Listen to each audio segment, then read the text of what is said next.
Hey everybody, welcome to Teal Tinted Glasses, episode 31. Tonight it's me, it's your good friend Hockey Jerk, but Hockey Jerk, I need you to clear the runway for a second because I'm coming in hot. Like, flames, you better foam down the runway. I'm going to launch this like it's never been launched before. I want to start off with this Dustin Brown lack of suspension and this Andrew Cogliano suspension because here's the problem with the game today. And I know this is a really crazy way to start the show, but this is the problem with the game today. You look at Andrew Cogliano, and everyone was incensed that this guy with no prior history got a 2-game suspension for... It was a bad hit. Let's be honest. I mean, it wasn't exactly a great hit that he made, but like the media's incensed, fellow players are incensed, and everyone's so upset. And and you hear about this suspension being talked about to this day after it came down. And then last night, Dustin Brown cross-checks Justin Schultz's jaw into the dasher, and he gets a $10,000 fine, and where's the outrage? It's nowhere. And this is a problem because this is why hockey is its own worst enemy, in my opinion. Because when it comes, everyone's so upset because Andrew Cogliano, for those that don't know, had an 830-game Ironman streak, and that's why everyone's so upset. Meanwhile, and that gets a whole bunch of negative press, but this hit that Dustin Brown made was dangerous. And I know that because he has been basically coasted, he basically screws up just enough that he can stay in suspension or stay in fine zone and not jump into suspension zone. But it baffles my mind that such a dangerous hit can be let off because they say no prior history because he hasn't been suspended since, I don't know, dinosaurs ruin the earth, and now no one's saying crap about it. And this is why hockey's its own worst enemy, because you get upset over a guy's Ironman streak getting ended, but you don't get equally outraged over a hit that should have absolutely been a suspension. I don't get it. Jerk, welcome to the show. Sorry, I was taking a bite of some of that popcorn after that speech you just gave. Thanks. You know what? The outrage for it? Right here. Because, Justin Schultz is already in a vulnerable position with his back to the play, then factor in the point that he's literally on his knees, which puts his head and neck level level with Dustin Brown's stick. And Vince G, yes, I am watching the Ducks game, as a matter of fact.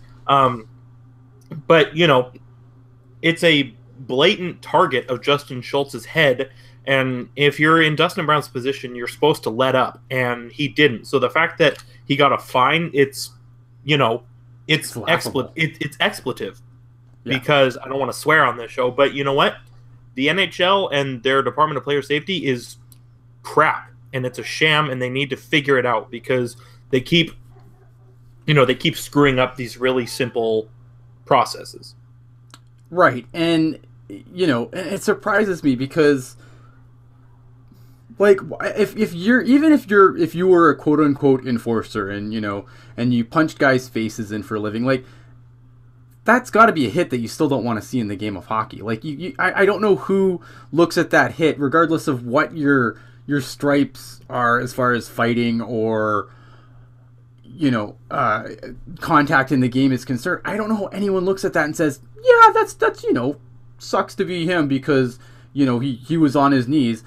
If he's on his feet, then you're hitting him right in the numbers, and that's not good either. So I just don't understand how, when you look at those kind of plays, how anyone can be like, yeah, that's cool, that's that belongs in the game. I don't get it. And I think this is one of the main reasons I wish they would put somebody else in this position that's not a former player, because I don't understand how anyone can think that hit was okay. Let me give you a very, very extreme comparable. Okay. If you commit a felony for the first time ever, does that make it any less bad? No. Exactly. Right. No, and I completely agree. And yeah, I mean, it's just it's ugly, it's bad. And yeah, okay. So the Royal Half has put a GoFundMe up to pay for Dustin, look at the Royal Half. I mean, this full disclosure, I love the Royal Half because they know how to push buttons, and they knew what they're doing here. The Royal Half does a bunch of jerky stuff that makes me laugh a lot sometimes. This is a case where they know how to push some buttons, and it's working because everyone's really mad about it, and kudos to them because no one will ever not know who the Royal Half is, in my opinion. I mean, it's just they are primo trolls, and I love them for it. I'm sorry, I can't get upset.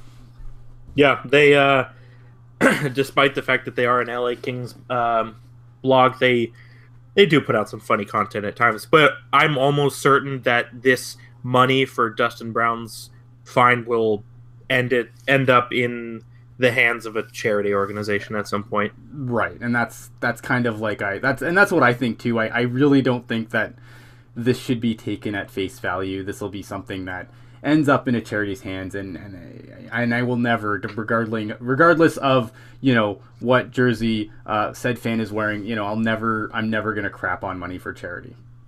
Like if you can raise money for charity in Dustin Brown's name, I mean, so be it. It's never a wrong time to give to charity, and I honestly I believe that this is gonna happen. Look at Dustin Brown is gonna flip over his couch, and the fine is gonna fall out of it. He's fine. So, I don't know. All right, so that is my angry intro to the show. Welcome to Teal Tinted Glasses, episode 31. We got a ton of questions that came in. I've got at least one that I'm going to leave for next week because I need to do a little more research to answer the question properly. So if you didn't hear your question today, it's not that I forgot it. It's just that I want to be able to give you a legitimate answer and not just kind of give you a on the fly garbage answer. Their GoFundMe page doesn't mention a charity. I get that, but I don't. But just knowing the history of the Royal Half, this money is going to go into a charity. There's just no way it doesn't. I don't know. I'm going to give them the benefit of the doubt here based on their history. I don't think this is serious. I think this is an epic troll job that is going to benefit something that's not Dustin Brown's pocketbook. Yeah. All right. So we have a lot to talk about. Jerk, how are you doing? I kind of just I let you land. I kicked you off the runway as fast as possible. What's going on with Hockey Jerk? A lot of good stuff due to various, scheduling issues. I feel like I haven't been on a Teal Tinted Glasses for a while now, but happy to be back in the fold and happy to spew my hot takery onto the fans. Oh man! All right, so let me just bring up the notes here, and I want to talk about. If the first thing we need to talk about right now is obviously this Paul Martin situation. Paul Martin, who I believe is in the Barracuda lineup tonight. Am I wrong on that? You are correct. Oh, there you go. See, I know smart things every once in a while. Yeah. So let's give a quick recap for the audience of how we got to this situation, and then we can kind of just break down our thoughts on the Paul Martin situation. So basically, Paul Martin played a few games earlier in the season after coming back from an off-season injury. He required more work and then missed some time. And when he finally came back, he basically lost his jobs to, I'm going to say Joakim Ryan, because if you look at who's keeping him out of the lineup, it's Joakim Ryan. He's the, Peter DeBoer is very much a proponent of his left and right hand shots, and if you look at the left hand shots and who's playing, Joakim Ryan's the guy that kicked him out of his spot. So obviously the news was put out that the Sharks gave Paul Martin's people permission to look for a trade. Apparently that hasn't come through yet. They put him on waivers. And they have to put him, they put him on waivers, and he cleared waivers, so now he is currently playing for the Barracuda. James Abel's asking in the chat for $4.5 million to play in the AHL. Why wouldn't they just buy him out? no other team is taking on that contract. The issue here is that buyouts happen in specific periods. You cannot just buy out a contract whenever. So the Sharks are unable to buy out his contract right now because there is no buyout window open. The next buyout window should be after the season. I believe the main one that a lot of people will take advantage of is between the draft and July 1st. Correct. And go ahead. Alex saying in the chat, it's only 2.5 million in the AHL. I believe it's 3.8 in the AHL. I believe your AHL salary, if you're a buried player, which is what Paul Martin is, I believe it's 90% of your NHL salary. And I thought it was capped at like 1.1, but I'm not sure, so I don't want to. I'm not going to dispute that. But I believe, yeah, he's still going to notice. He's still definitely hurting the Sharks cap number. But unfortunately, though, the Sharks does have cap space. You know, here. So where are you at with this? Like, I'm kind of surprised, honestly. Like, I lamented most of the season that when Paul Martin came back, that Joakim Ryan was going to just be banished to the Barracuda forever. And I'm surprised that hasn't happened. Where are you with this Paul Martin situation? I mean, on one hand, and I pointed this out on Twitter when the original video came out, but you know what? On the human side of things, it really sucks. Because, anybody who's been to a practice, myself included, knows that Paul Martin is a very nice guy to talk to, always down to, take a picture, sign, whatever, very nice guy. And evidently by the video was upset that he's not getting to play in the NHL in San Jose, because I really think he's taking a liking to the city. Mm-hmm. However, on the business side of everything, and, it's been talked about since Patrick Marleau left, you need to know what you have with the young guys. And in Peter DeBoer's eyes, he has NHL defensemen in Tim Heed, Joakim Ryan, and Dylan DeMello. And therefore, it makes Paul Martin, who has been battling injuries and is the most likely candidate to be pushed out based on age, contract, so it makes sense when you consider it, but it still sucks when you think about the human side of the game. And I think it's good that he's going to get to play games with the Barracuda because, and I've been saying this ever since people have started criticizing him, but I still think Paul Martin has a lot to offer to somebody. And I think somebody is going to take a chance on him. And I mean, you saw last year with the Pittsburgh Penguins took a chance on Ron Hainsey and Mark Streit, and it paid off for them. And even the year before, they took a chance on Justin Schultz, and it paid off for them. And Yep. So, like we say, you can never have too many NHL defensemen, especially in the playoffs. Yeah, like my take here is that, like, I like Paul Martin. I think Paul Martin, again, by all accounts, good dude. And I feel like I say this, a lot when it comes to players that have moved on or are in this type of situation. By all accounts, good dude. I think that, but I'm kind of happy that at the same time, though, that, Joakim Ryan has managed to stay in the lineup and wasn't just discarded down to the AHL. I don't feel like there's much that Joakim Ryan has left to do in the AHL at this point. Like his development is only going to get better and move along playing NHL minutes. And the other problem is obviously that that contract is really large. And, when Doug Wilson made those deals with, Paul Martin and Joe Ward, like, obviously he tacked extra years on to try and bring the cap number down. And that has come back to bite Doug Wilson, I think. But, from the game side of things, I think there's just like a lot of things that are being said that just aren't true. Obviously, Paul Martin and Brent Burns have this, unicorn relationship that I think is I think it's just a little overvalued. And let me quantify this, because I know a lot of people are going to be like, look at, with Paul Martin, Brent Burns was a Norris winner, blah, blah, blah, blah, blah. Yeah, I get it. The thing is look at who's leading the Sharks in points right now, Mr. Hockey Jerk. If memory serves correctly, It's either Joe Thornton or it's Brent Burns. It's Brent Burns. So even though he had that slow start to the season, he has now come back and become the Brent Burns. Now look at Brent Burns' defense is always going to be something that people are going to complain about. I feel like it got complained about last year, even when the Norris was being talked about. We all know that Norris Trophy goes to the defenseman with the most points, generally speaking. It's the Erik Karlssons, it's the Brent Burns. The only guy that won a bunch of Norrises who could play a lick of defense. I'm not saying that Erik Karlsson can't, but I mean, he's obviously more known for his offensive game with Nick Lidstrom, let's be honest. And Nick Lidstrom was still very good on the offensive side of the puck. The other thing is that, so I think this notion that, Brent Burns' season is, in the crapper because Paul Martin isn't there, it's not valid. I mean, look, he now leads the team in points after, we were ready to run him out of town with pitchforks halfway, a quarter way through the season.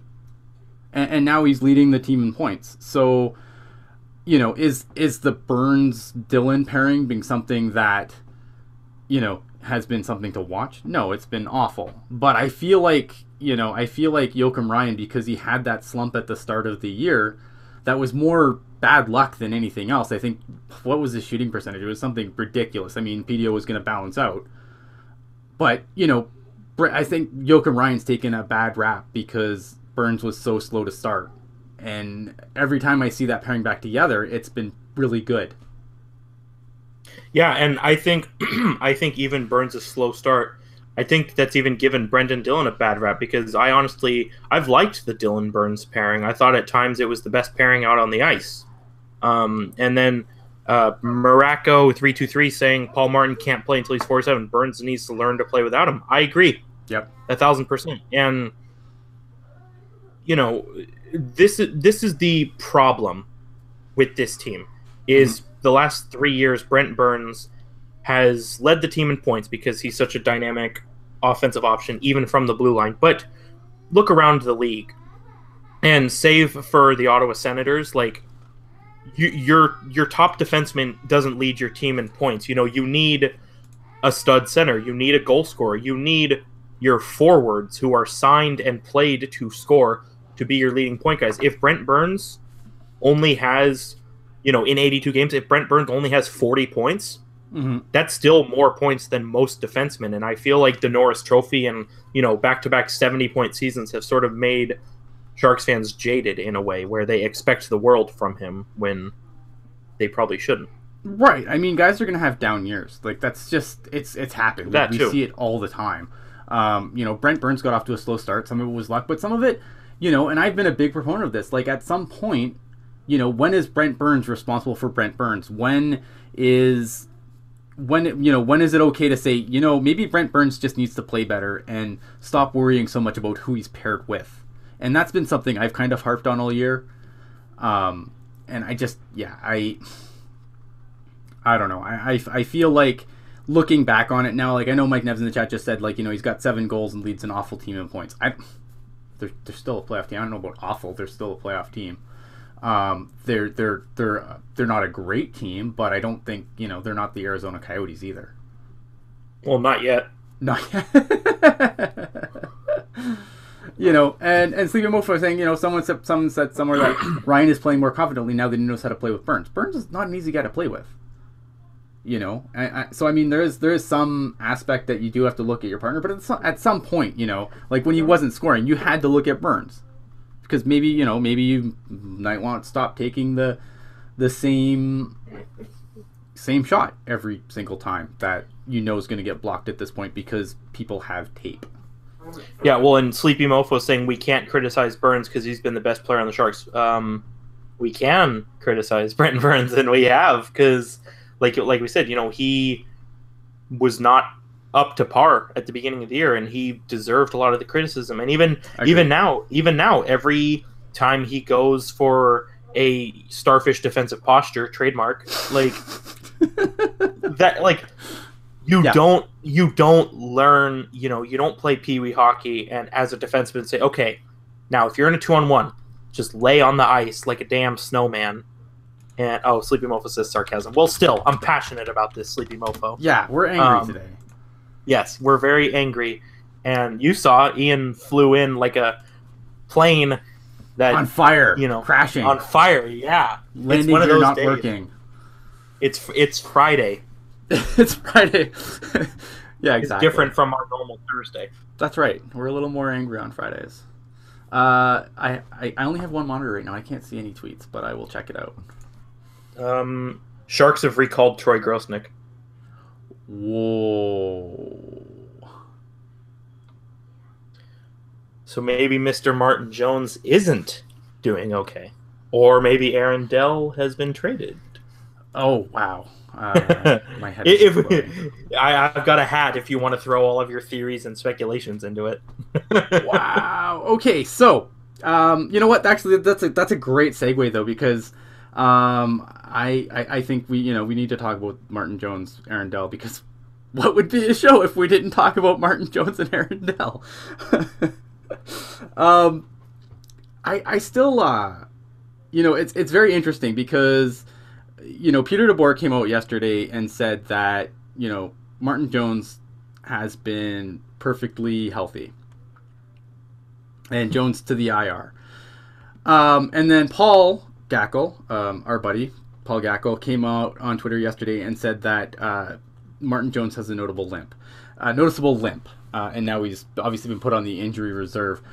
Here's the thing that with that whole situation is the thing is I think a lot of people, they like to make excuses for their players. When Brent Burns couldn't score, it was because he didn't have Paul Martin on his side.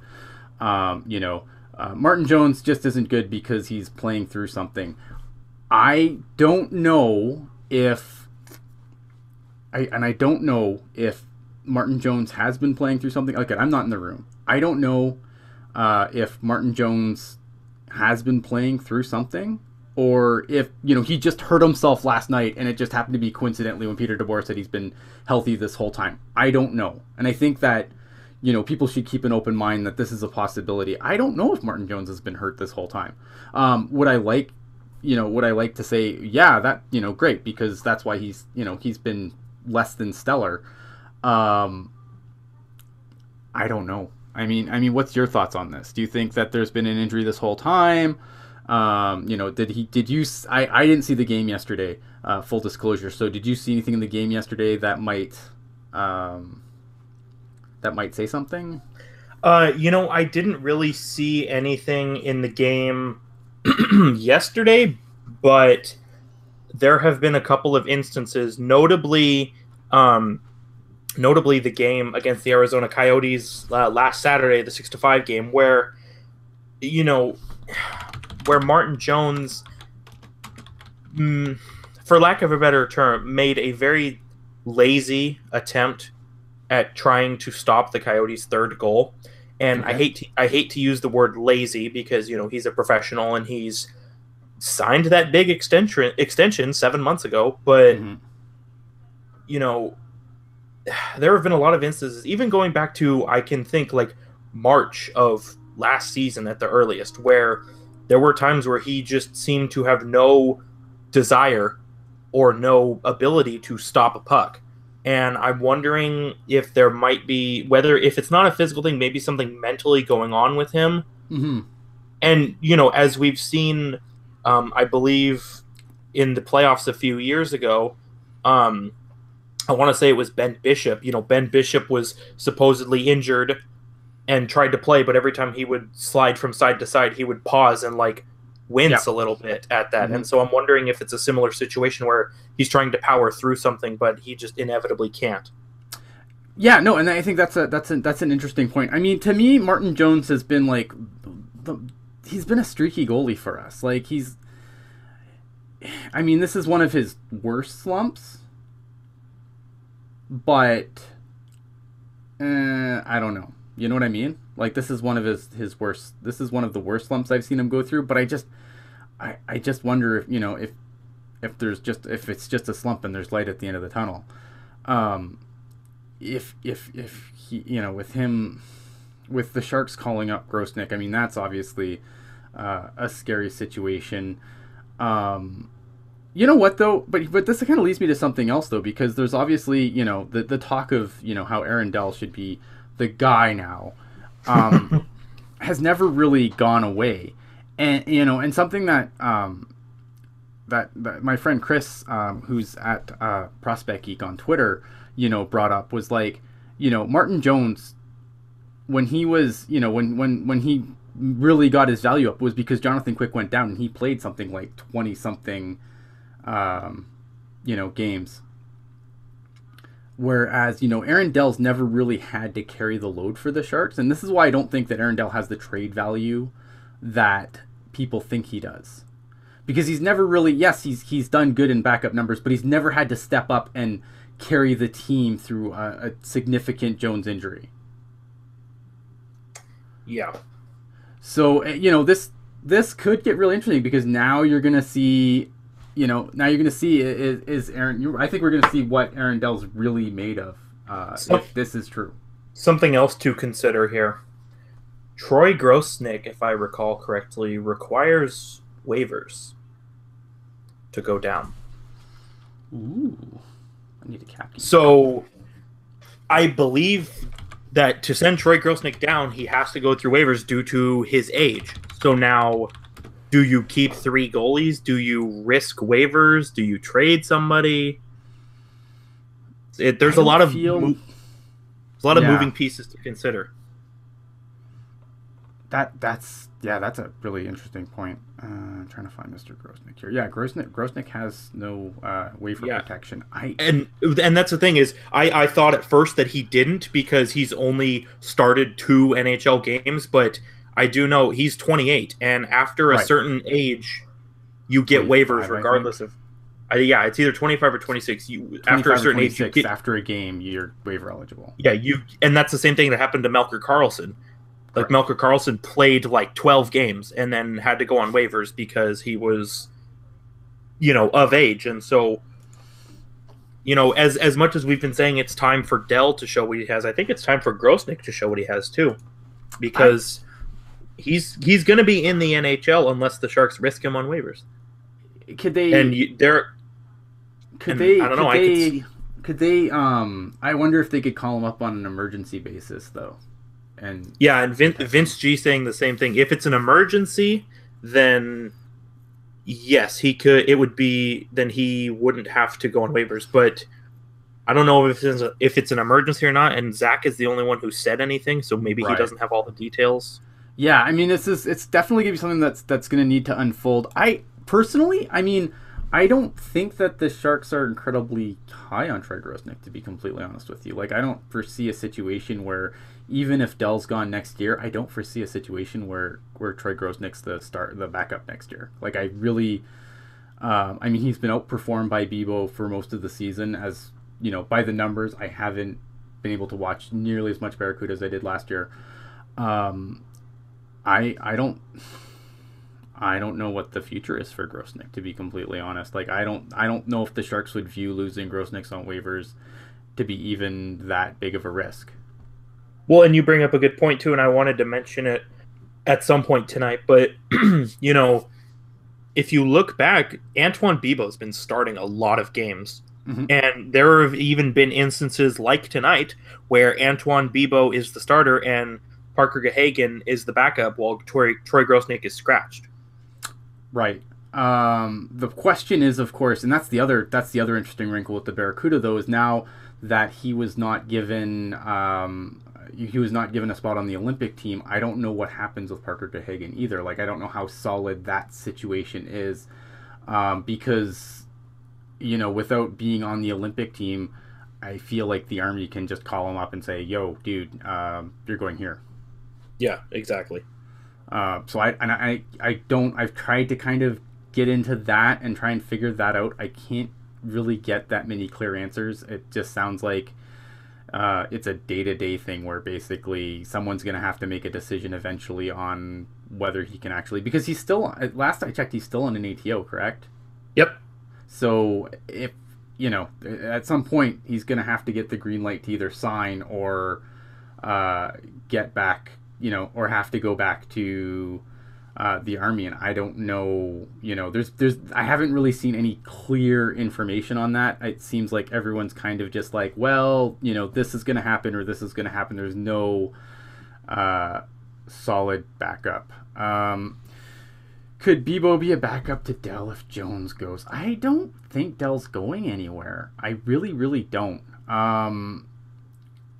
Honestly, again, Dell is a 28-year-old guy with some 30 games of NHL experience under his back. I don't think he's going to net you the return that everyone thinks he's going to net you. And if you give up Aaron Dell for a fourth-line center, then Doug Wilson needs to be put on a rocket and launched North Korea style.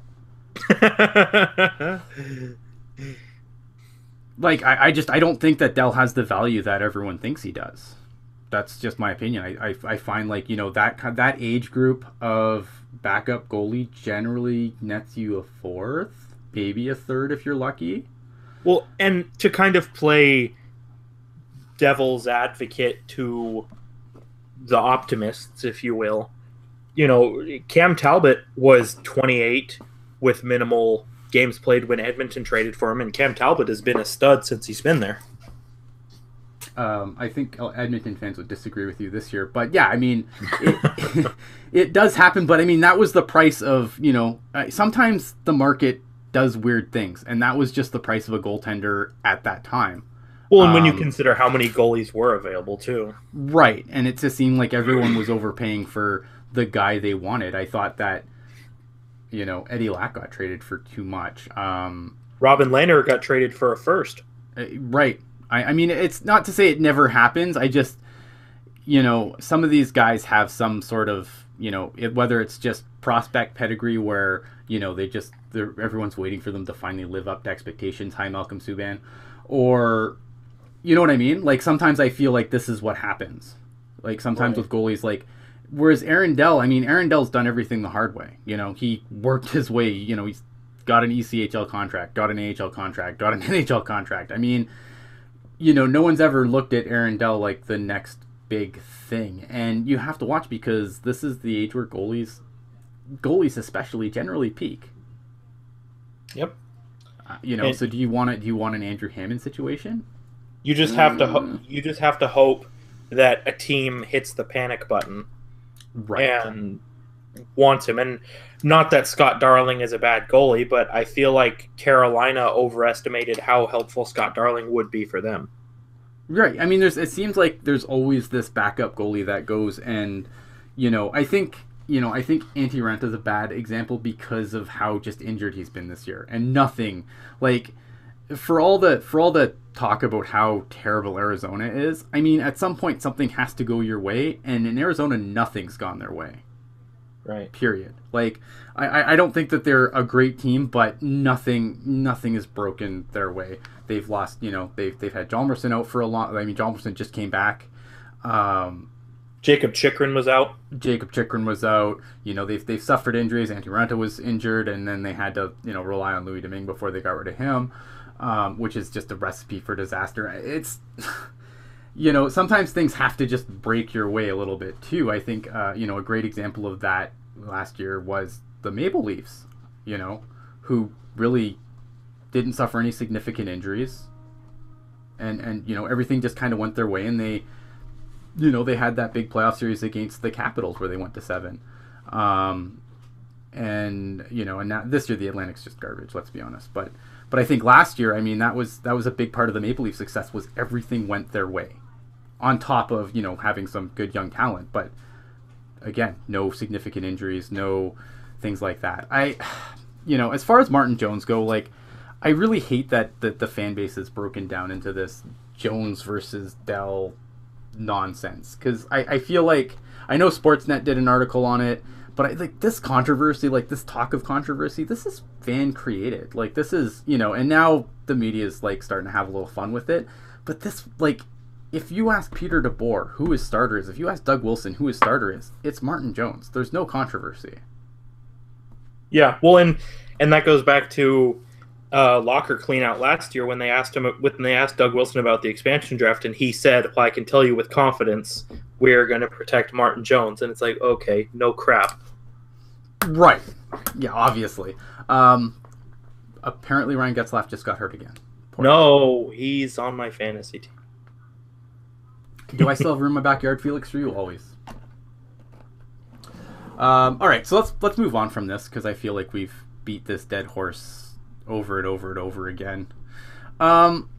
Obviously, we got a question about what pickups would you make to ensure playoffs.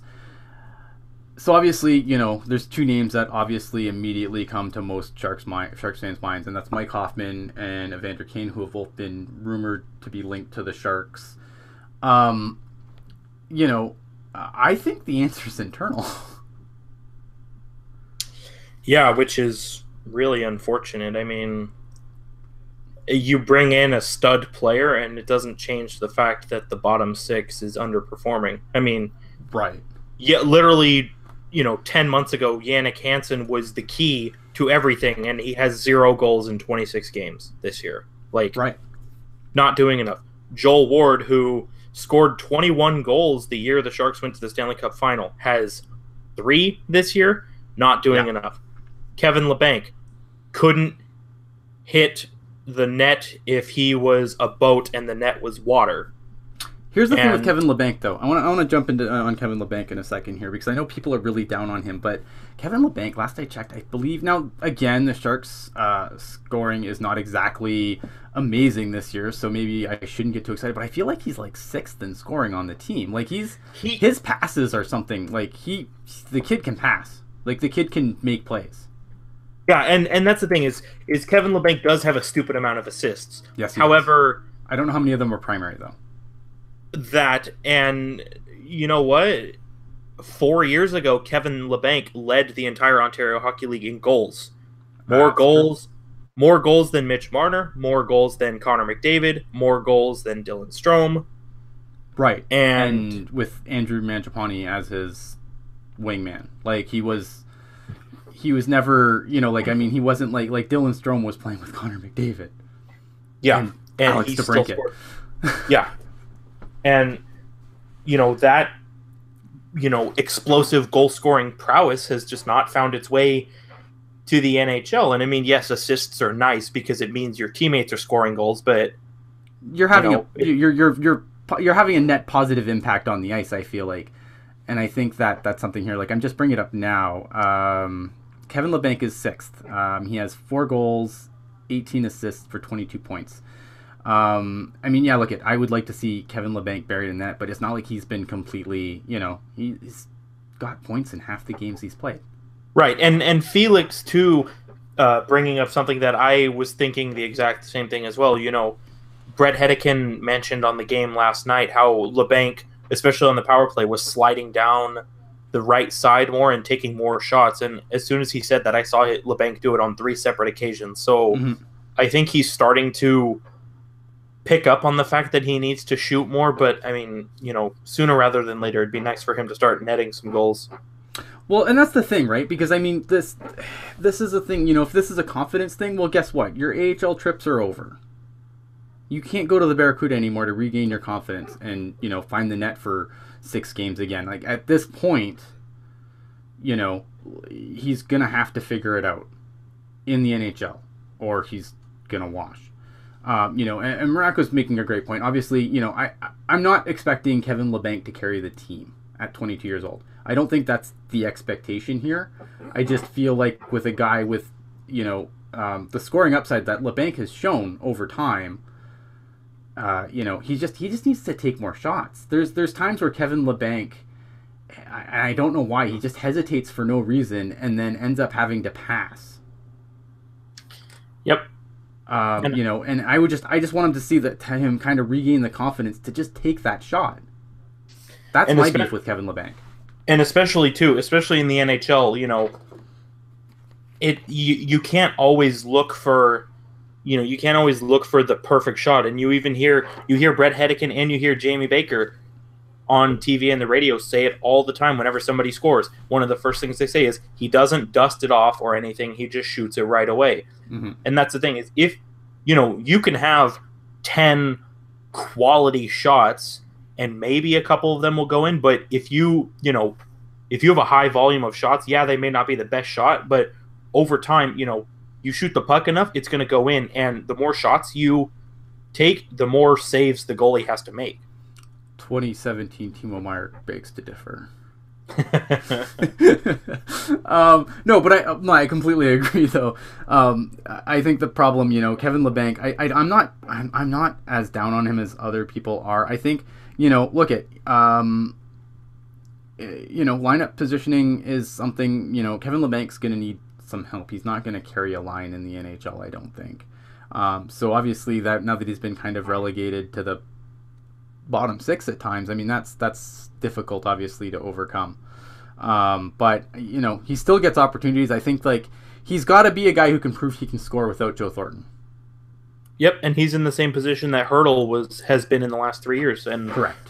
Hertl is finally proving that he can do things without Joe Thornton. Yeah, exactly. So I feel like, look, I think let's talk about the possible the big ticket trade targets, which I don't think the Sharks have the assets to even look at. I mean, the ask for Evander Kane is stupid, but I think this is a situation where you ask for the moon and accept what you actually want. Evander Kane, I know people are very divided on Evander Kane because, for off-ice reasons and talking to money. I was going to say you didn't like the money phone. I didn't like the money phone. I didn't care about the money phone. I mean, during the lockout, maybe not the smartest idea when you're crying about how the league's screwing you. Maybe not the best idea to talk to the money phone during the lockout. Maybe the timing was a little off, but I don't really care. I mean, I've always been a big proponent of I want my players to have actual personalities because I think that's how hockey can break through into the next generation of fans. I think that there's going to be some of the old guard that don't like it, and I understand that. But those people are going to die soon, and then hockey's going to need new fans to replenish those dinosaurs that are dying. And if they can't find enough players with decent personalities that are interesting to watch, you look at the success of the NBA. The success of the NBA is so based on the players being themselves and being personalities. And I think that that the NBA not too long ago, man, was below the NHL in TV numbers. It wasn't that long ago. And they've turned around. I think a big part of that is they let their guys be the guys that they are. It's not, a guy gets to be, sometimes bigger than the team. And I know that rubs hockey people the wrong way, but I think that if you really want to break through, that's going to be a big part of it. So I don't really have a huge issue with Evander Kane, the dude. He's got a ton of points. Yes, I know it's is it a contract year for Evander Kane? Yes, it is. Yeah, so I mean, obviously there's buyer beware on that perspective, but I mean, that team's terrible, and I don't know if he would still lead the Sharks in points if he came over today, but I know there was one point last week where he would have easily led the team by 5 or 6 points if he had joined the Sharks that day. So I don't have an issue with it. I think that another scoring winger would probably be helpful because I feel like they really, I mean, I like Timo Meier with the Joes, but I feel like if they had another scorer to put there, they absolutely would. And then if you can fill your depth from the top, it's better to do that way and push somebody down than to go out in the trade market and find a fourth line center. Yeah, push someone down into that role. Don't bottom fill from the top. Mike Hoffman's another guy who I really like. I think again, Ottawa's had a bad thing, but Mike Hoffman, not too long ago, I mean, he was scoring at a ridiculous rate, and I don't think it was unsustainable at the time. I just think that obviously the team in Ottawa is such a bloody mess this year that I think anyone would kind of wilt under that pressure. Mike Hoffman, again, this guy's, I don't think Mike Hoffman's a superstar, but he's a good complementary piece that I would love to have on my team. I think the cap hit, if you can get the points that he was getting out of him, that cap hit's fine.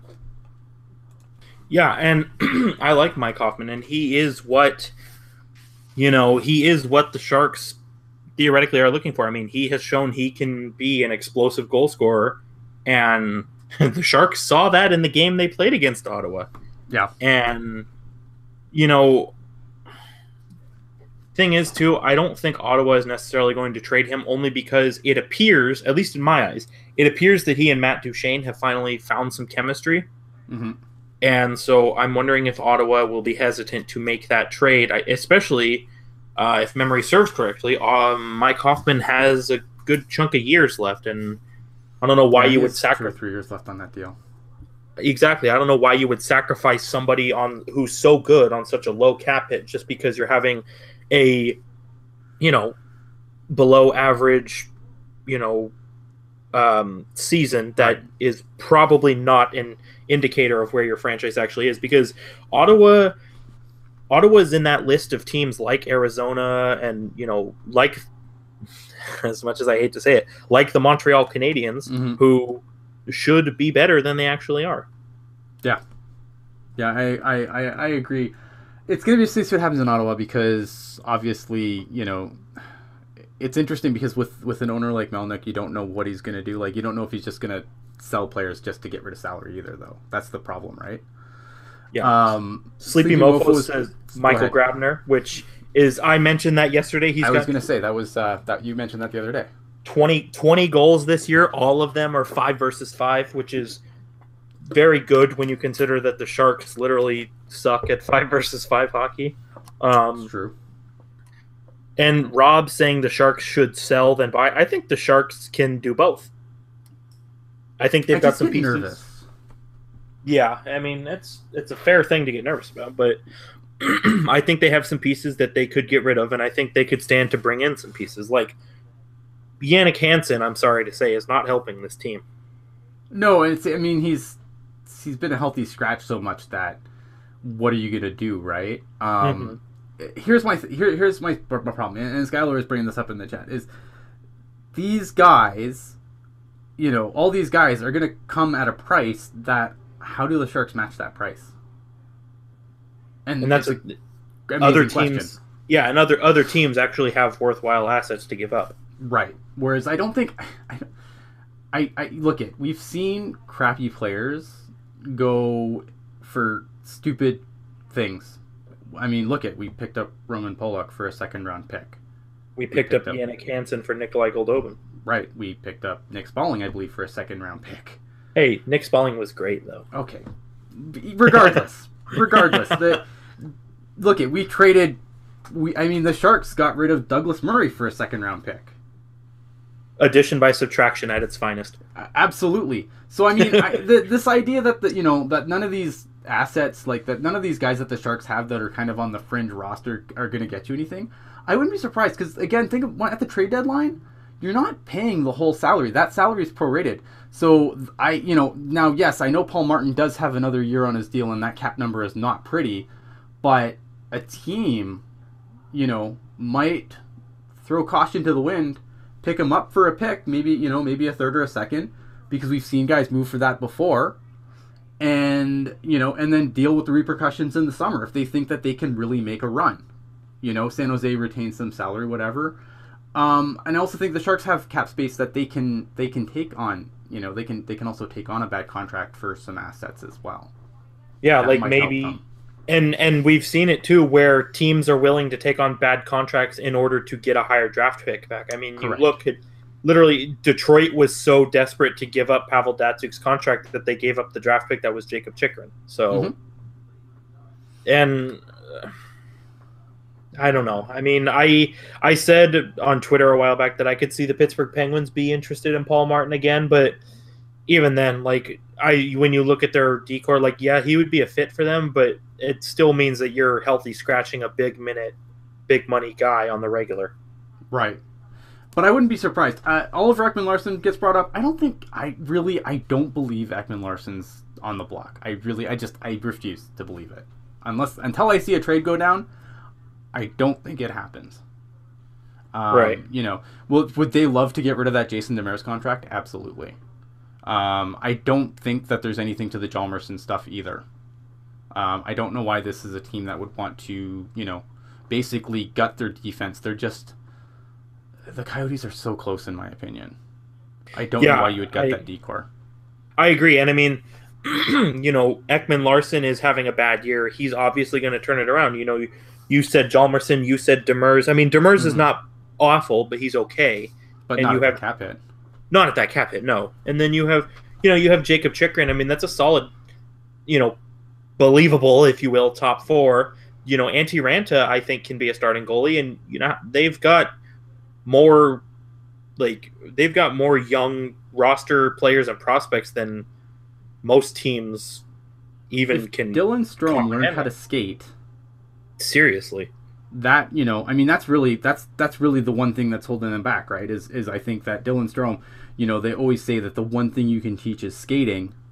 Well, apparently no one's teaching Dylan Strome how to skate because his skating is just not NHL level. That's what's holding him back, and I think that's why he has a harder time. When he was even playing in some of like the prospect games and the training camp, that's where his problem is. It's skating. The kid has all the other tools. Tools are there. He just needs to be able to skate at the NHL level. And if they can teach that, which I don't think is very far off, then he's going to be something for them still. I'm not completely, off the Dylan Strome train yet, but he does have to figure out his skating. Like he's going to have to make the conscious decision to, yes, I need to improve my skating. Yeah, exactly. And there was a lot of concern about his play without Connor McDavid, and he did just fine. And so, like you said, this 2 points a game. Yeah, I mean it's kind of okay, but it's kind of okay. I don't know. I like you said, the skill set is there. I just think he needs to work on his skating, and I don't know. I mean, do you keep him though? Do you keep him in the AHL and hope he hones the skills, or do you bring him to Arizona and say, "All right, kid, figure it out"? I feel like they've tried that on a couple of occasions, and it just hasn't worked out for them. Yeah, I mean, it's starting to not look good, especially when you go back to that draft. I mean, Timo Meier is established, Mitch Marner is established, even Pavel Zacha, who I'm not entirely high on, is established, and there are so many guys who are established, and Dylan Strome just hasn't figured it out. Yeah, it's hard. I think, but you know what? I still, I think a lot of people, though, that's where Dylan Strome was marked to go. Like, he was the third pick in that draft. Right. Like, it's easy to go back and say, yeah, this was a huge mistake, but I don't think there was a person who had him above 3. It was McDavid, it was Eichel, it was Strome. Yeah, I agree. And you want number 3 overall pick, who was as good as he was with Erie. You kind of hope that he would have figured it out by now. Sleepy Mofo says Barzell, Besser, Rantanen. Yeah, thanks for reminding me, Sleepy Mofo. I was trying to not think about it. But yeah, I don't know. I think that I mean, Dylan Strome he's going to be 21 this coming year. I mean, still young. There's still time, but a number 3 overall pick, he should have been making an impact last year. I agree. Yes, some people did have Hanifin at third that year. That is true. I was surprised that Hanifin was also up in that conversation on a few boards. That is true. I will concede that point. We opened Pandora's box. What the heck? Just like opening the Pollock door, we opened the Barzell door. Right. Here's the thing. You kind of wrap up this point, though. I think 'cause we kind of got off on a tangent here. And there's a question in the chat. So, do you pick up Evander Kane? Do you pick up Hoffman? Is one guy the solution to the problem? No. There's no one guy fix to the San Jose Sharks. The San Jose Sharks are in trouble because A, the cupboard's pretty bare. B, the players that have come up in some cases have done okay, but I don't think anyone's really played up to expectations this year. I mean, I complimented LeBanc on the number of points he has, but I think we all expected more goals from him this season. Timo Meier has made incredible strides, but I still don't think he's where we thought he would be at this point. Danny O'Regan hasn't really stuck at the NHL level like we had hoped. I think I never thought Danny O'Regan was going to be the fourth line center. Like, I always looked at Danny O'Regan as a NHL bottom six winger with potential top six upside, but I think Danny O'Regan's had a really rough season this year in attempts to get in there, and I think that's a big part of the problem. Because that fourth line's fine, I'm not sold that Barclay Goodrow's the center. See, I don't know. I mean, if we're talking in terms of scoring, then no, he's not a center. But I mean, if we're talking in terms of his ability to keep the puck out of the net, then he's doing a pretty bang up job of it. I'd still rather see him on the wing, though. I'd rather see someone stronger in the 4 center, the 4C slot. See, and I was really clamoring for, Goodrow and Carpenter to be on a line together because of how much chemistry they had with the Barracuda, and ultimately we never got to see that. But I don't know. I mean, he's done fine, but I do agree. I don't think it's a long-term solution, but I think for the short term it works out. Yeah, I mean, Sleepy Mofo was saying, the Sharks are looking for fourth line center slots. I did hit on this earlier in the show. I don't think you go and pick up bottom six players. You pick up top six players and push someone down. You don't bottom fill, you top fill. Yep. And let it sift down. If the Sharks go out and spend something significant for insert first line center here that might be available, like who would even come in? Like, help me, jerks. I'm dumb. What are some names of some guys that could fit that role that might be able to be had? If you can do that on the top of your head, because I can't right now. At the number one center, 4C. 4C. If you were just to go out and grab a guy today, like who are you looking at? You're looking at what? Andrew Shaw, Dominic Moore. Like and none of the. Yeah, I don't know. I mean, I don't understand what the Sharks are looking for. As far as that, like, I don't want. I don't know. Gambrell will become a free agent and leave. The Sharks have been really good about letting guys marinate in college and being able to bring them in. I'm not too concerned. So, in terms of centers, okay, who are going to be unrestricted free agents this summer. You have Joe Thornton, who's already on the team, Paul Stastny, Henrik Sedin, Thomas Plekanec, John Tavares, Valtteri Filppula, Tyler Bozak, Mikhail Backlund, Lars Eller, Matt Stajan. So all the picks for Matt Stajan is what's going to happen, is what you're telling me. Sean Mathias, Eric Fair, Mark Letestu, Antoine Vermette, Jay Beagle. I mean, these are not sexy names here. No, and like that's what I mean. Like these guys can be. I mean, I'm sure these guys can be had, but why would you give something up for them? Like when you already have players like that, right? And that's the other thing too. It's like that's why I really think like you either top fill or you have to just fill from within. And look at, it's not just the bottom six that's been bad. Look at, Logan Couture's having a down year. Even though he's got a ton of points, but I mean he's only what's he on on pace for goals? Sorry, I keep just making you do math on the spot. It's okay. It's my fault for not having these stats right up on front of me anymore. If you just give me a second, I will do this research for us. Okay, so Logan Couture has played 40 games this year, which is not the full season. Right. So he's got 17 goals in 40 games, which on the pace of an 82-game season would be 34 goals. Not bad. Not bad, but he's not going to play 82 games. The most he can play is 78. Right. Yeah, I mean, it's not terrible. It's Marcus Sorensen just made it 2-0 for the Barracuda. Hey, go Barracuda. But that's in here. There's another name of, and I do want to get in the Barracuda here. I know we're kind of running late, but that's fine. We've been off the air forever. That's another player who really hasn't been able to stick. I mean, the problem is that the Sharks relied on players that weren't able to stick. O'Regan, Sorensen.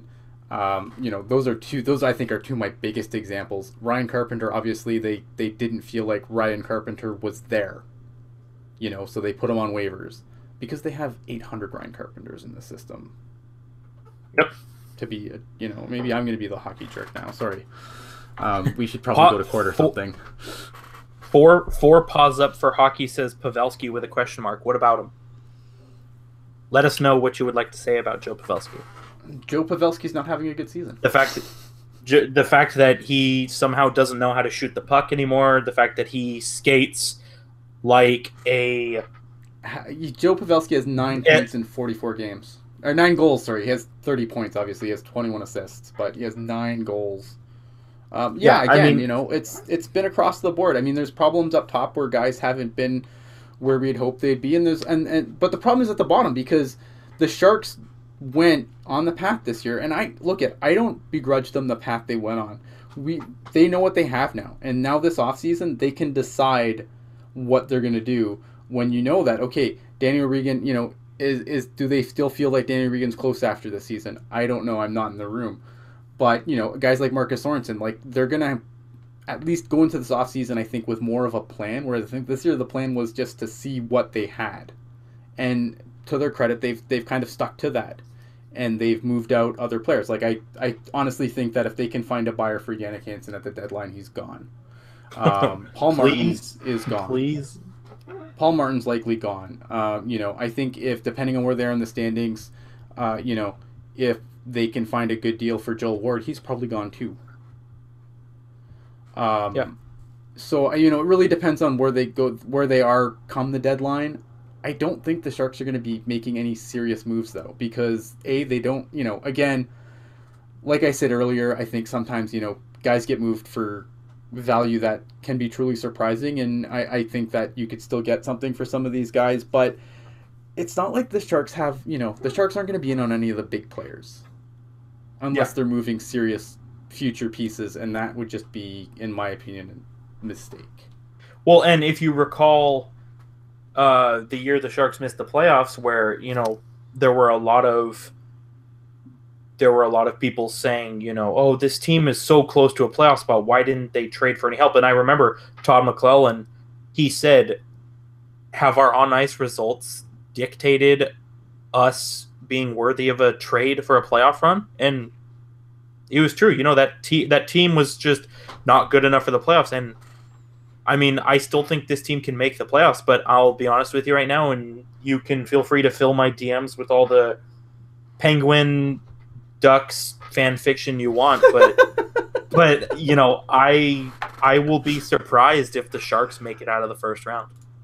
I unfortunately share that lack of optimism. I think this is a one and done team at best, which, in my opinion, this is the worst place the Sharks could be, because at that point you're out of the lottery and you're not doing anything at the same time. Yep. And I don't like it. I mean, but how do you as a business though? I mean, even if you're a one and done team, I mean, you still want that playoff gate, right? Like, it's still a business. Oh, of course. And I mean, not to get too far into this, but you think about where this team could be if they had reevaluated just one of their draft picks the last couple of years. I mean, I like to, I know, if you follow me on Twitter, you know that I will never let all of you hear the end of my love for Matt Barzal. But you know what? At that time, the Sharks were allegedly in the market for a game-breaking center. And Ian, would you like to tell me what Matt Barzal is? Oh, he's absolutely. I mean, he's when I saw him play in junior, to me he was Diet Joe Thornton. Yeah, exactly. And you can go back. You can do a Twitter search. You do Barzal from _hockey_jerk, and you will see in June of 2015, I said the Sharks should take Barzal. Barzal, why did they not take him? Yeah, my mock draft for that year, which I don't think is still up because I don't know where it is. I had Barzal going to the Sharks. Well, not only that, I thought Barzal definitely should have gone ahead of guys like Lawson Krause and Pavel Zacha. Yeah, I mean, it was interesting because I got into a Twitter conversation with a Bruins fan who said, how do all these other teams not get crap for passing on Barzal? And I saw that. And it was like, well, dude, you passed on him 3 times and you took a huge reach on Zach Senyshyn, so you kind of deserve it. Well, and I saw that same tweet too, and I said, I was like, clearly you've never met me. Yeah, right. uh, uh, yeah, I don't know, man. I don't know why the Sharks. I mean, again, it comes down to that, Matt Barzal. The reason he slipped so far is because of personality issues, which lets hockey people do stupid stuff. What about here's another name though that's been kind of out there. 1 second, Felix. What about Josh Hosang? See, I think Josh Hosang, I think he has the ability to be, a above average goal scorer in this league. And I'm not one of those people who thinks that off ice attitude kills a player's right to play in the NHL, but I think, I don't know. I mean, you could argue on one hand that, they have guys like Brent Burns and Joe Thornton here, so they're into the crazy unorthodox off-ice ways, but at the same time, like, there's the whole, there's alarm clock gate, and there's 66 gate, and I wonder if teams are hesitant to take that on despite his on-ice talent. See, I do it if the price is right. Like, because, like, I don't know, like, the Islanders are such a weird team because, like, I mean, right now, if you look at Josh Hosang, his value, can't be much lower. Well, and especially because he played so well at the end of last year, and now he's in the AHL. This is a guy, I might roll the dice here. I would roll the dice here, and then what's the worst thing that can happen? He leaves as an RFA? Yeah, but so in that case, say his value is low, and say you're the Islanders, do you maybe take on a Paul Martin if you're trying to get back into the wild card? Yeah, I think the Sharks would have to retain salary, but oh, sure, yeah, absolutely, and I could see a deal like that. I would, you know what? I know he just got ripped by his AHL coach and everything, but this like, I mean, I've watched this kid play a ton. I would absolutely love him on the team. Yeah, Vince G, I think hit it right on the head. I consider Hosang in the same boat as Duclair. Their upside is still worth the risk. I absolutely agree. Absolutely agree.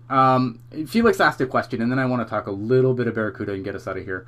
Where do you think the Sharks team would be without Joe Thornton? Because his contract extension is only 1 year.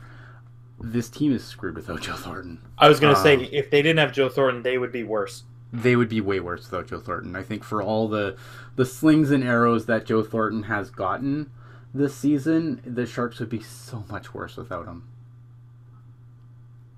I don't know. Would Logan Couture leave? I don't know. I mean, the Sharks we've been so spoiled as Sharks fans that we've generally not lost any of our homegrown talent. Our homegrown talent generally wants to stay.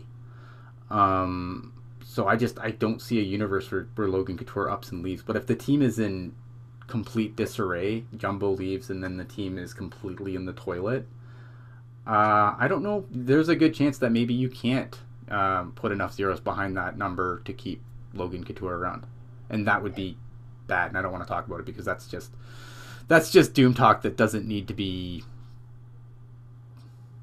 I don't think so. Logan Couture. We don't need to discuss that. We're so far away from that.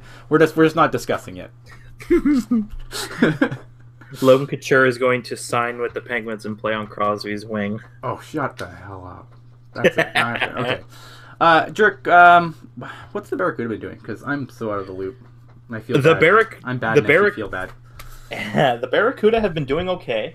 They lost the last home game they played, which was on Martin Luther King Day. No, I'm sorry. It was on Wednesday. They won on Martin Luther King Day. But prior to losing this past Wednesday, I believe they had won. Wow, Vince G. I believe they have won. They had won 4 in a row at home, and they're currently beating. I don't even know who they're playing tonight. But they're winning 2-0 on goals by Radim Shimmick and Marcus Sorensen. Now, your leading scorer, Rudy Balkers. Yeah, I expected him to be net in goals, and it seems like all he does is pass the puck. But he's racking up assists like crazy. And it's fun to see because, I truly think he is a talent, and it's not a talent that many fans were hoping the Sharks or expecting the Sharks to have. So the fact that he's being impactful is nice.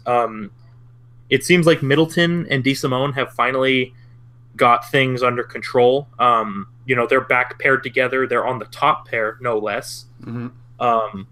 And then, like I said earlier, Antoine Bibeau has been getting a majority of the starts, and he's looked really well. I could be wrong on this, but I believe Antoine Bibeau is in top 3 or top 5 in the AHL in save percentage and goals against.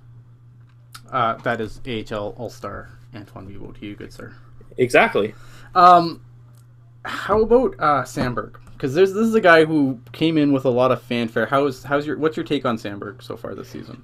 So when I saw Sandberg at the whatever they called it, the prospect scrimmage in July. Mm-hmm. I saw him there and I was impressed with him. And then I saw him the rookie game against the Anaheim Ducks that was at the SAP Center. I was impressed. I was impressed with him as well.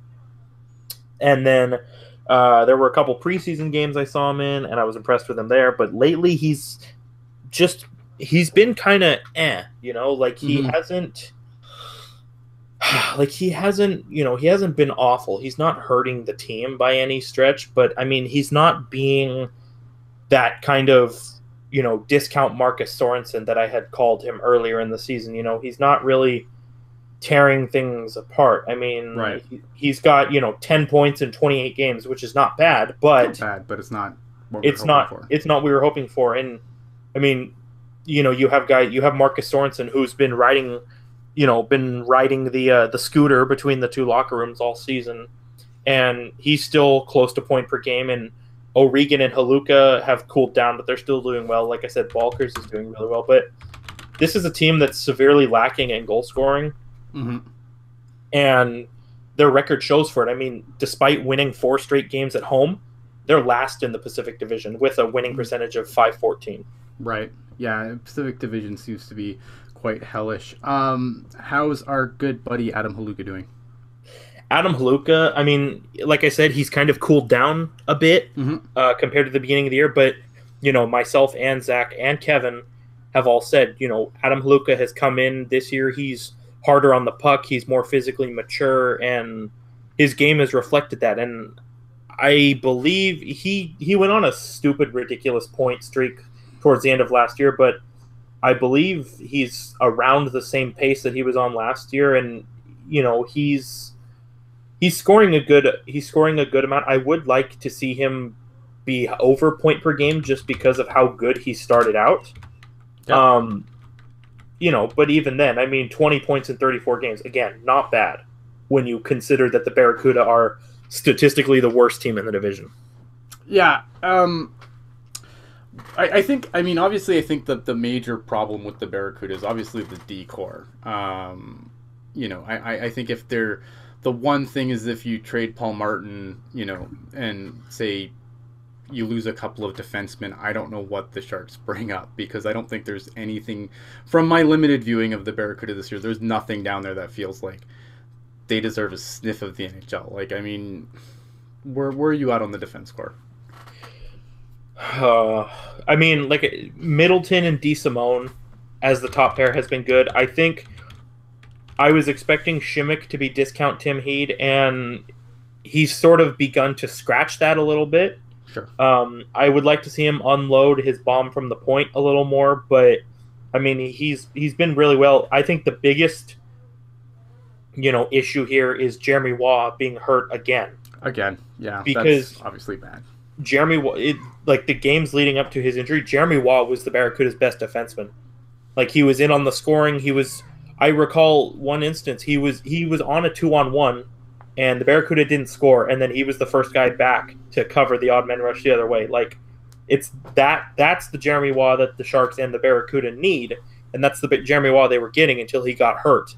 And Paul Martin is Paul Martin. I mean, this is only his second game back with the Barracuda, so it's hard to say one way or the other. But the guy that I stand out most, and the guy that I think needs to be reconsidered here is Julius Bergman. I mean, Julius Bergman is the longest tenured Barracuda defenseman, and he's made, in my eyes, very minimal progress to being an NHL defenseman. And, we saw Mirko Mueller, take the axe for not progressing, and now Julius Bergman looks like he's on his way to doing the same thing.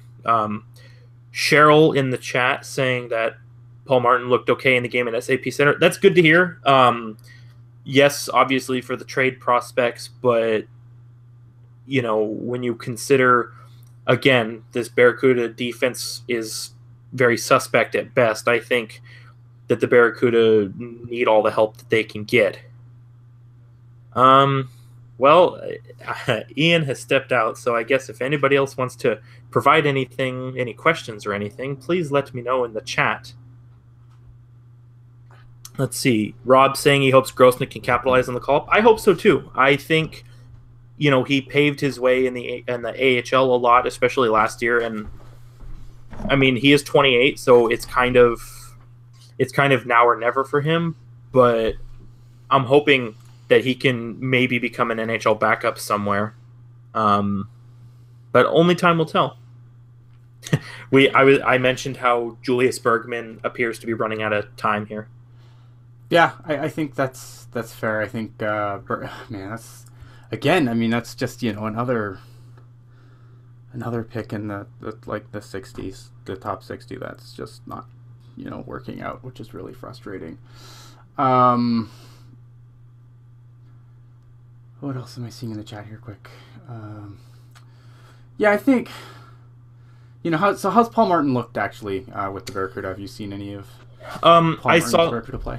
I saw limited glimpses. I was just mentioning, Cheryl actually mentioned in the chat that he looked okay in the game at SAP Center, and he didn't stand out to me as being really bad, or like totally awesome either way. So it sounds like the consensus is that he's, still getting adjusted, but has looked good to start out. And, I said that, that's really the best thing that can happen, is because it'll allow other NHL teams to see, see him. And I don't remember if it was either Kurz, Gackle, or Zach. I don't know which one, but I believe one of them said that the Rangers and I want to say the Maple Leafs and maybe Montreal had scouts at the Barracuda game on Wednesday. Interesting. Yeah, I Cheryl's saying move well, far more engaged than last in. That's to be expected. I think a lot of guys don't go on conditioning stints and just pedal to the metal when they're on a conditioning stint. They're just there to kind of get the feel for the game again. They're not really, guys don't really go down and try and just show up everybody. I think they don't want to be jerks. Yeah, that's my job. Right. Yeah, that's why we have a hockey jerk. Talk Josh Norris. Josh Norris, I mean, I kind of, I don't really have much to say that I didn't say on the last show where we talked the World Juniors. Really wasn't impressed with him at the World Junior Championship. I'll be honest, I watched 0 games of the World Juniors. Various reasons.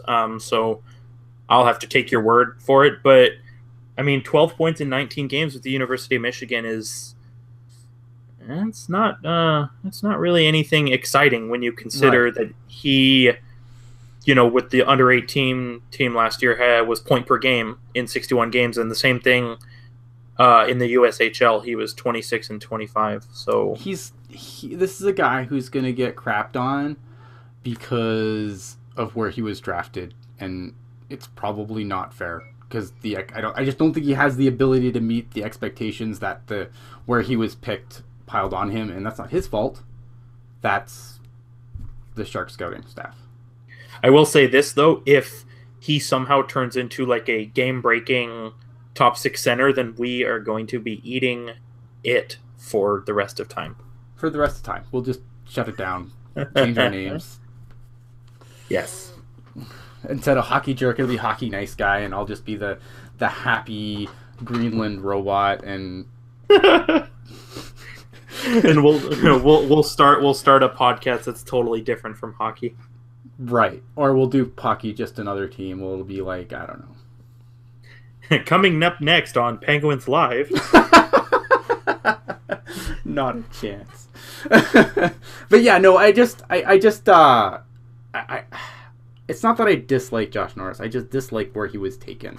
And I've been very, I don't want to get into this again, but the Sharks really need to start hitting on some of these hits. And Josh Norris has a lot of time to hit still, and I don't want to just, basically say this kid's a bust before we get a chance to even see him.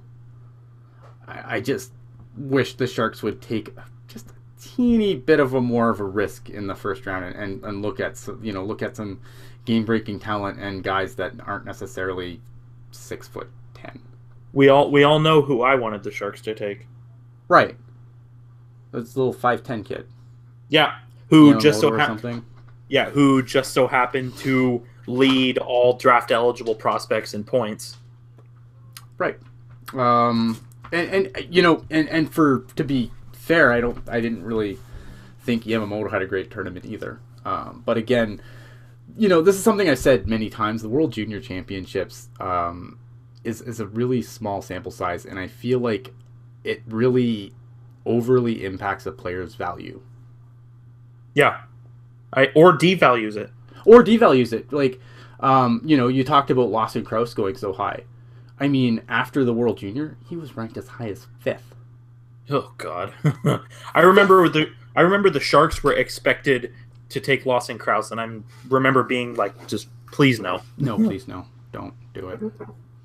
Although, did you see Lawson Krause totally got some guy on Twitter? It was James Myrtle was talking about how Matt Barzal got passed on a bunch and all this stuff, and this one guy said, the real crime of that draft was Lawson Krause getting taken at 10th, and Lawson Krause replied to that and said, actually 11th.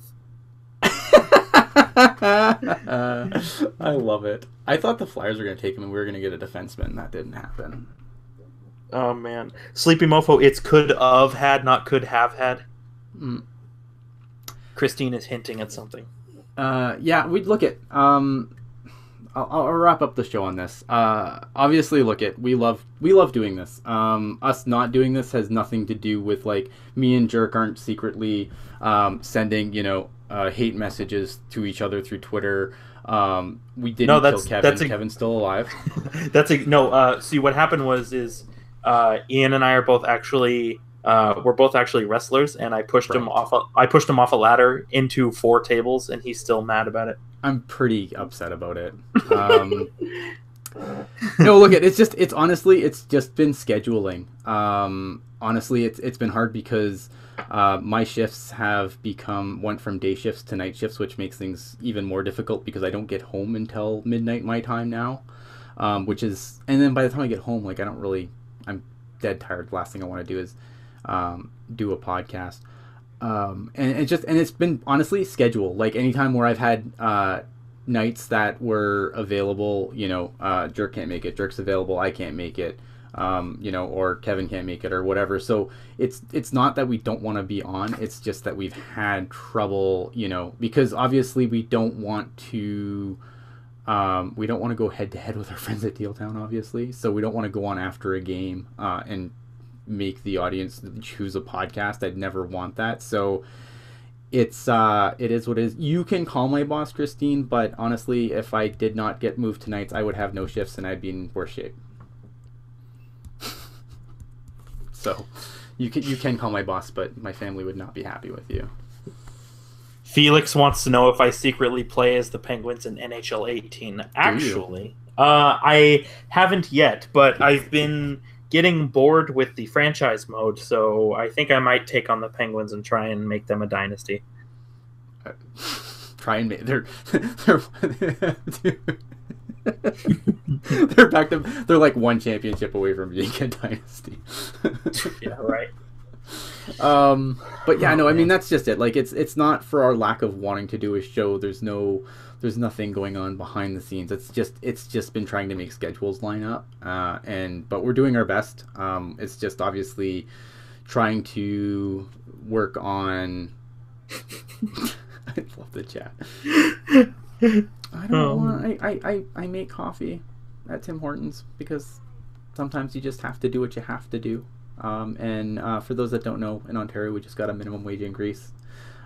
So shifts have been cut and people have been moved around. So there you go. Ian pours coffee for a living. Yay! Aside from that, I don't really think there's much else to talk about. Yeah, I think we kind of covered everything. Winnipeg Gate has definitely died down. I thought about talking about that tonight, but I thought it was such an old story that just bringing it up again would be dumb. But I'm glad you did, Sleepy. The whole thing was stupid. I'll be very, very quick on Winnipeg Gate. An NHL player should never, ever, ever say anything negative about a market that an NHL team exists in, because those people, the people that go to those games, like, they contribute to your salary. Did people in Canada get really offended by it for no reason? Yeah. But on the same token, I've seen our fan base be really, really thin-skinned about stuff and make a big deal out of things that just, like something Vegas tweets and then everyone gets all butthurt. It happens every day. And so I think that while the players were dumb, I think everyone's dumb in this situation is what I'm trying to say, I guess. Speaking as a true Winnipeg Jets fan. Thank you. Everyone is stupid. Yeah, that's really it. Other than that, next week I hope we can talk about some more NHL stuff, because I think there's some really interesting stuff going on. We have the Chicago situation with Corey Crawford, which I think is worth an actual discussion. There's just so much. It's hard to keep up when we're podcasting so regularly.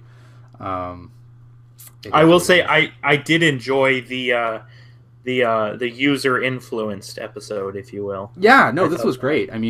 Pretty much I tried to hit on everything that we got sent in. There's one thing that I know I missed that I will get next week, because I just need to do a little bit of research for it.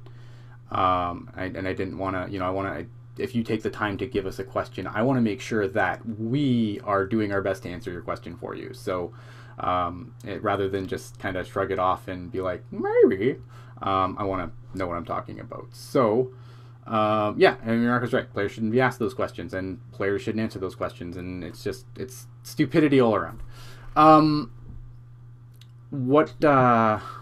Any final thoughts? I'm sorry. AO says, I admit it, San Jose sucks. No. Mike Nevis saying Dell to Vegas E5. That's definitely not a TTG5. I really don't think Dell's going anywhere, especially if Jones is hurt. Yeah, at least not yet. Do you think Rosnick gets a start if Dell's hurt for any significant time, or do you think Dell's just going to carry the load? Well, that's a good question. I read the Sportsnet article about the goaltending controversy, and I believe in the next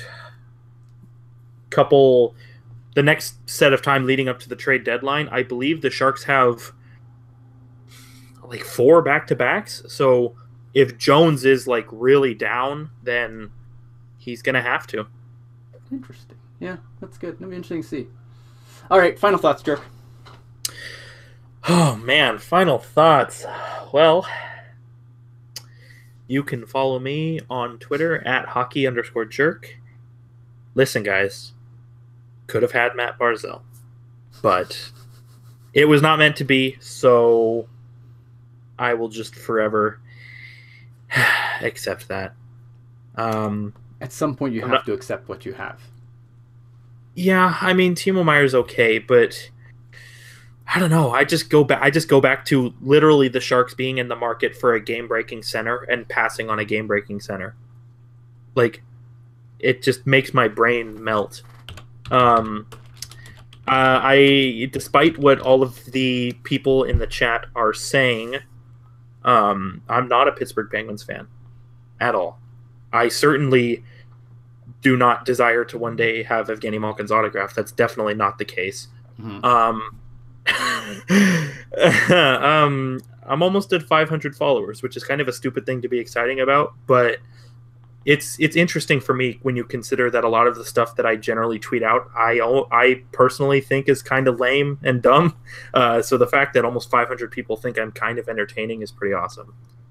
Or they hate read your comments, because That's also true. Too. I do get a lot of heat, which I enjoy watching. I don't know why I'm a jerk. It's a, you know what? At least I recall there was one time I said could have had, and Cheryl replied, and all she said was, "Don't start." And it was like the best thing ever. It's amazing. Yeah. My final thoughts are obviously thanks for tuning in and watching this show, and I hope that you take the time that either if you've watched the show live, or I hope that you found us on SoundCloud, Google Play, TuneIn, all that wonderful places that we are. We'll try and, we're going to try and figure out a time that to get back to you guys again, hopefully. We just have to make sure it coexists with the Sharks. I do want to say one more thing. Sure. Laurel in the chat said that I want Mikhail Bodker's autograph. Wrong. I have Mikhail Bodker's autograph 3 times. There you go. There you have it. Mikhail Bodker staying with the Sharks. Yep. GT5. I've got 3 autographed pucks by Bodker, which means 3 more years. 3 more years. 3 more years. And that's 3 more years in addition to the 2 he's already got left. Oh, my brain just exploded. All right. I can't even let this go on with this kind of topic being discussed. We're going to get back to you as soon as we can. Me and Jerk are going to probably talk about when the next show can possibly be after we get out of here, unless Jerk runs away.